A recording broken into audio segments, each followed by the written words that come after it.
You didn't ask for much. Just a little space to speak, a little permission to feel, a little room to be human, in a world that constantly demanded. You shrink.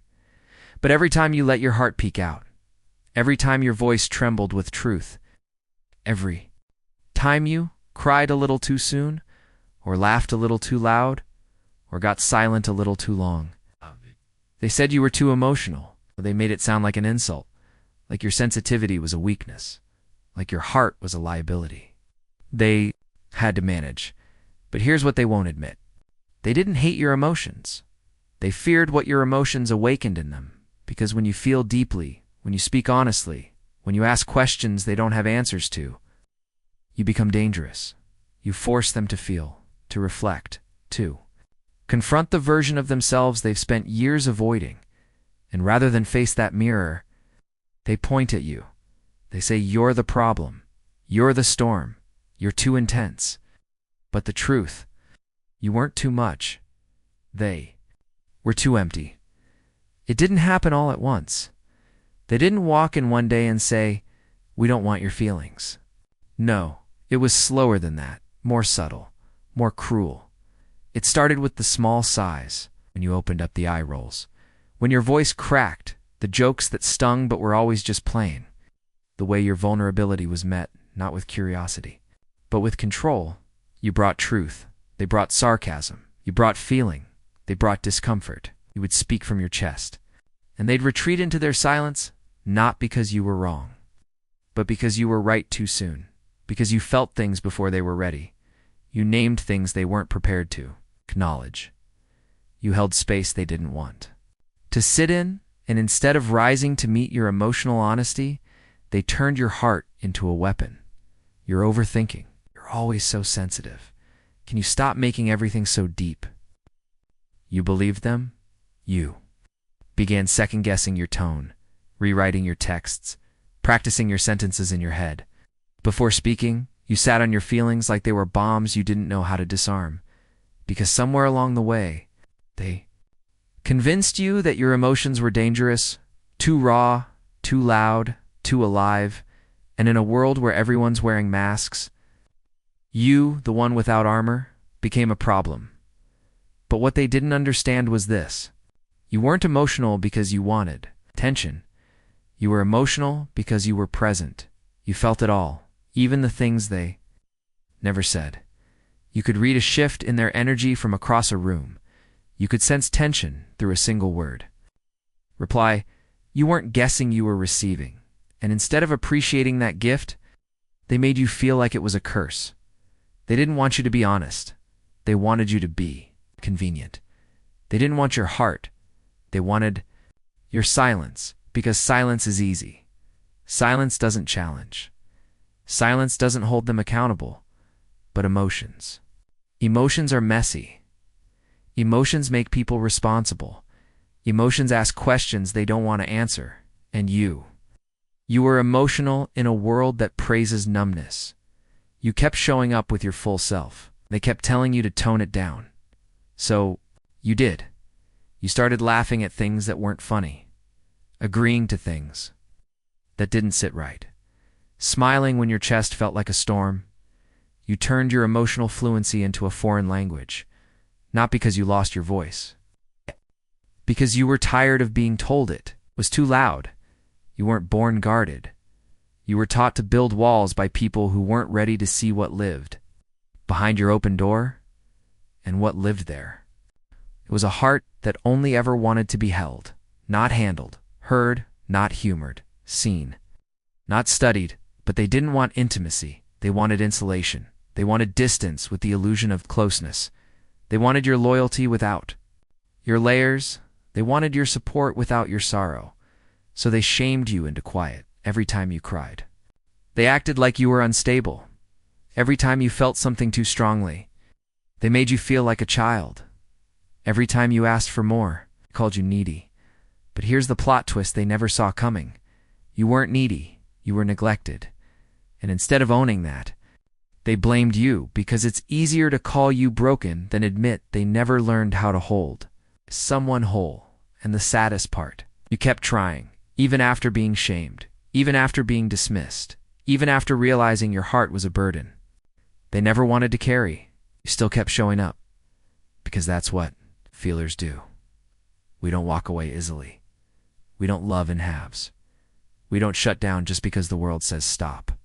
But one day after the last conversation where your voice cracked and they said, "Here you go again," after the last apology you gave for simply feeling, after the last time you cried in a bathroom and blamed yourself for having a heart too loud for their silence, you woke up, and something in you said, no more. No more shrinking, no more explaining, no more blaming yourself for feeling what no one else had the courage to admit, because you finally realized you weren't the storm, you were the siren, and they weren't drowning because of you. They were drowning in their own refusal to feel. And now you're not apologizing for being emotional, because you've seen what happens when you stop. You become a shell, a shape, a smile, without a voice behind it. And that version of you, that's not life. That's emotional exile. So no, you weren't too much. You were never too much. You were simply the reminder of everything they buried inside themselves.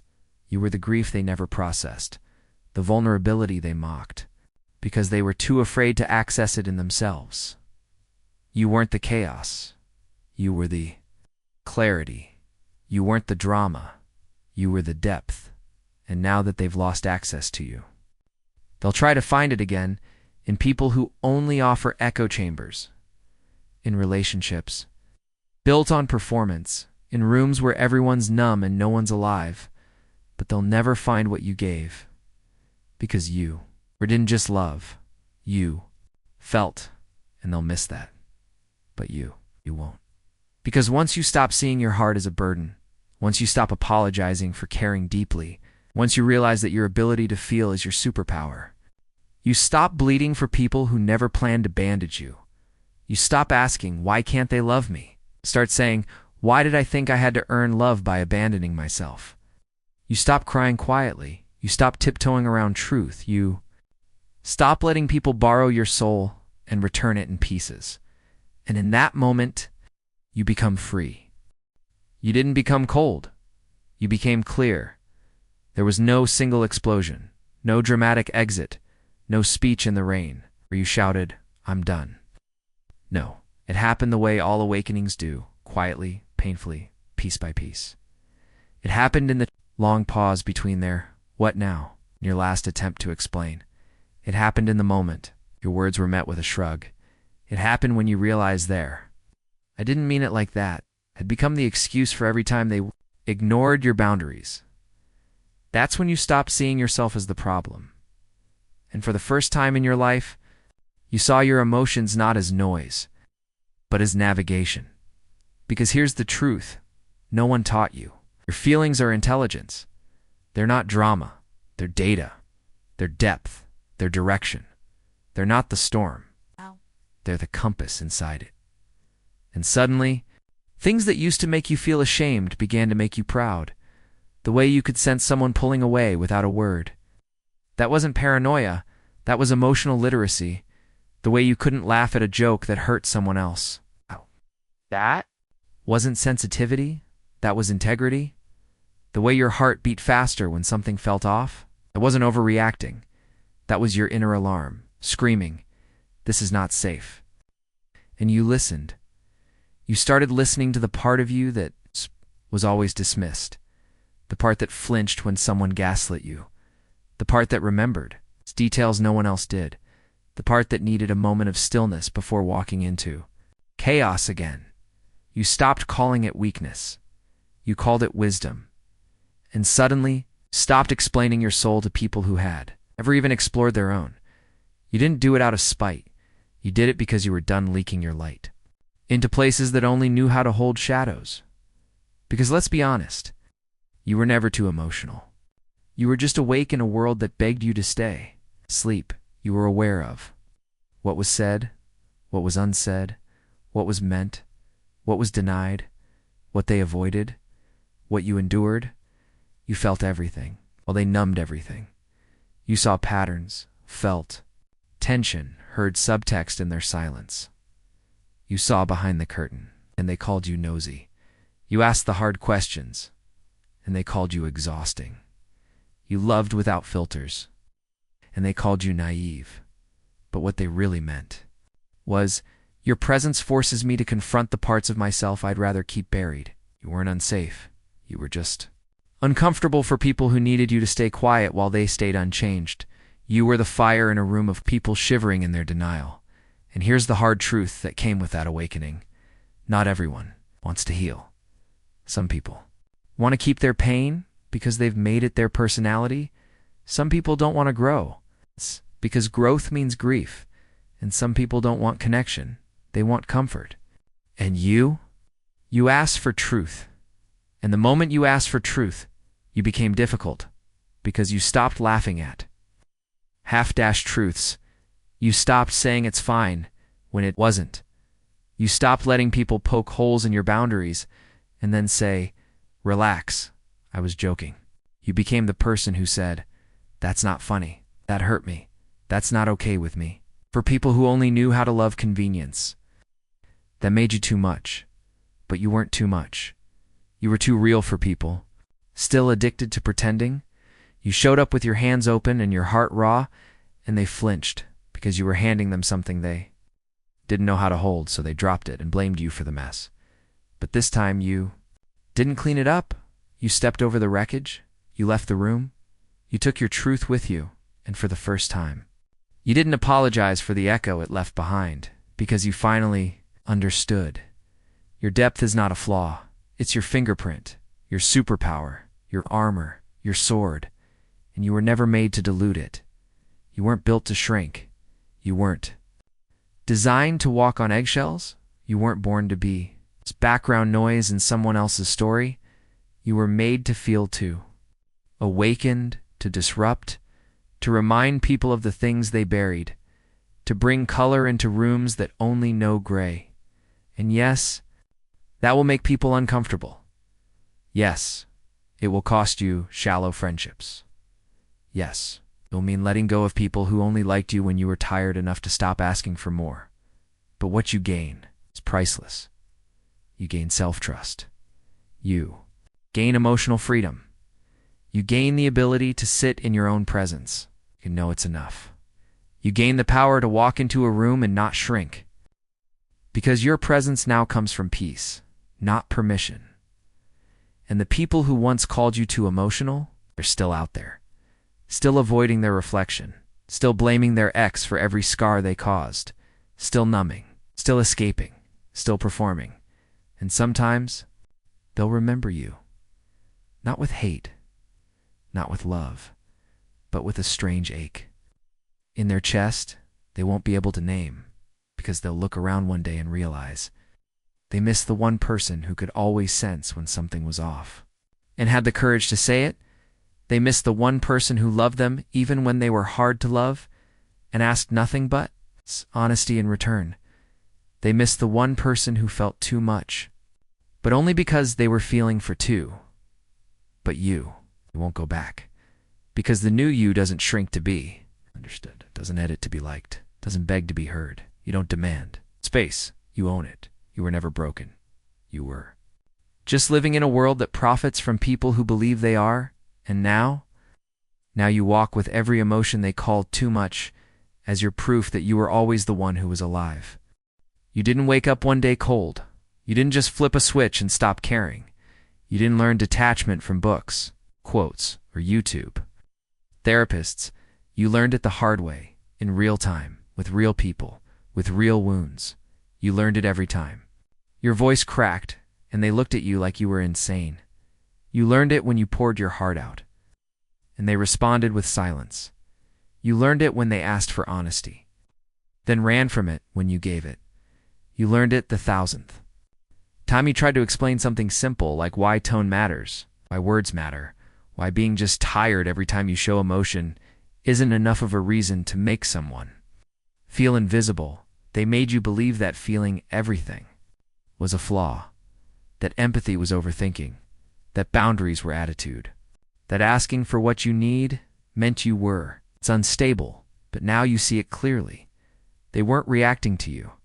They were reacting to the part of themselves they buried long ago, and you were the first person who ever forced them to feel it. Again, because your existence didn't allow them to stay numb. You were too vivid, too raw, too honest, too awake. And people who live behind emotional blackout curtains, they don't like when someone opens the blinds, so they blamed you again and again, because that's easier than looking inward. And you blamed yourself, because you were taught that being the emotional one meant being the unstable one. You were told that crying equals weakness, that speaking up is selfish, that setting boundaries is being extra. You were told you were too much, but never given the space to ask. Too much for who? Now you know. You weren't too much. You were too real for people who only wanted the performance. There's a certain kind of grief that doesn't come from death. It comes from awakening. You start to grieve every version of yourself you had to kill to be loved by people who only knew how to love masks. You grieve the version of you that stayed, silent, the one who smiled through tears, the one who dimmed their light because someone else couldn't stand the shine, the one who held space for everyone, even when no one held space for them. You grieve that version because they deserved better too. They deserved someone who listened, someone who didn't roll their eyes when they tried to explain what it feels off meant, someone who didn't make them feel like a liability for having intuition. But here's what's wild. That version of you never truly died. They were buried under guilt, under shame, under manipulation, masked as feedback, under people who called you dramatic because you noticed their silence was sharper than any scream. And now they're coming back, not as a victim, not as a wreck, but as a force. Because this time, you've remembered. You weren't made to be numb. You weren't built to blend. You weren't designed to live at half-dash volume. There's nothing more dangerous than a person who feels everything and has finally stopped apologizing for it. You've become that, and the world doesn't know what to do with you. Because they expect you to cry and beg and plead like you used to, but you don't. You just stop answering, stop explaining, stop folding.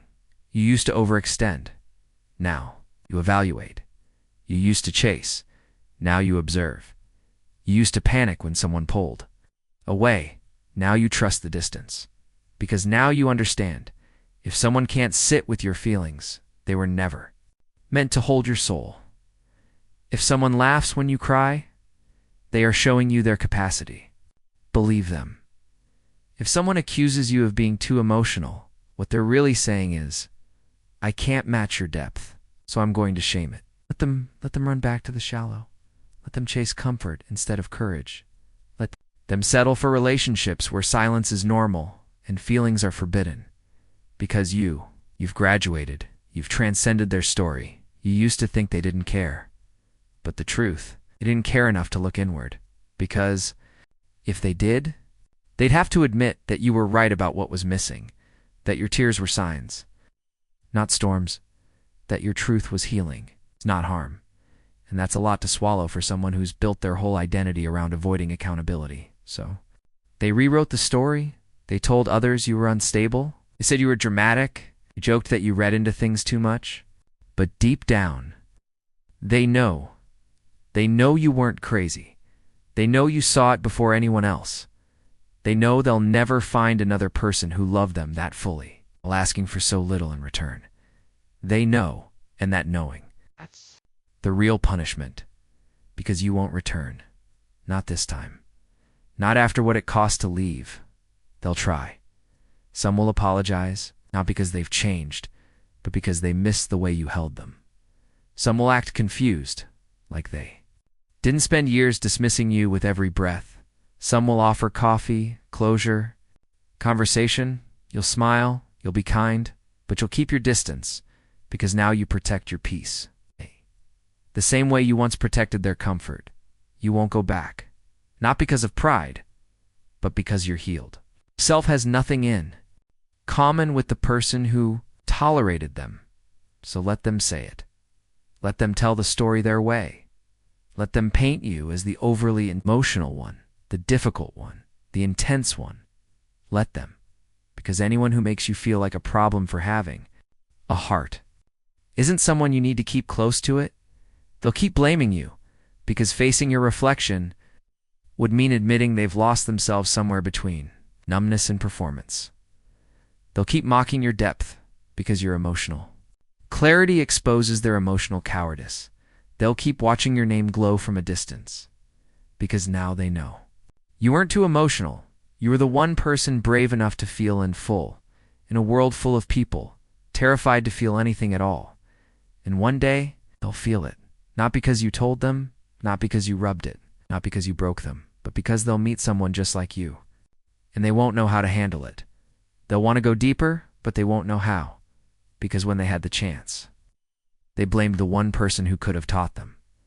You let them feel it now because you don't chase closure. Anymore, you are the closure, and that bye is the most powerful ending of all.